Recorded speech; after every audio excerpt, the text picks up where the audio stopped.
ის რომ ბრძანება შეისწავლოს ზაღლმა კარგად 6 კრიტერიუმის დაკმაყოფილებას საჭიროებს 3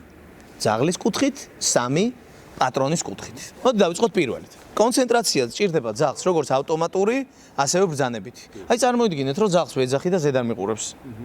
ან უბრალოდ ეზოში ვართ და საერთოდ არ ვაინტერესებ ის რომ იმ რაღაცა ინტერესი აქვს და ხანდახან კონცენტრირებს და ვახსოვარ რო ვარ ეს პირველი მომენტი და მეორე რომ დაუძახებ ეგრევე უნდა შემოვხედოს ხო? კაი მეორე კრიტერიუმი მორჩილება მორჩილებას კი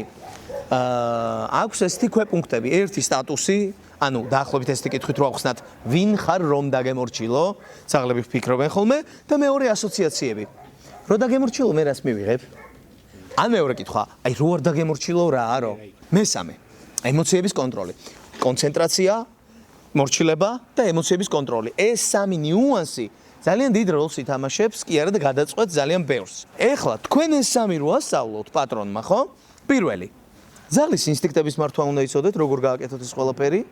მეორე აუცილებელია რომ ფიზიკურად ტექნიკა იცოდეთ თუნდაც ის ბრძანებები იქნება თუ შენიშვნა იქნება თუ ქცევის კორექცია აღონ ფიზიკურ დონეზე როგორ გააკეთოთ და მესამე ყველაზე მთავარი ყველაზე ბომბა საკითხი თქვენი ემოციების კონტროლი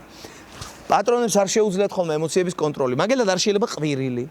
არ შეიძლება ჯღავილი და ბღავილი და ზედმეტი გამოხატულება არ გჭირდება ამით შენ აი ფაქტიურად აჩვენებ რომ ემოციურად გაუწონასწორებელი ხარ აუცილებლად უნდა მოახერხო და დღის განმავლობაში რაც არ უნდა დაღლილი მოხვიდე სამსახურიდან 5 წუთი მაინც უნდა წაემუშაო ძაღლს 5 წუთიც კი შედეგს დადებს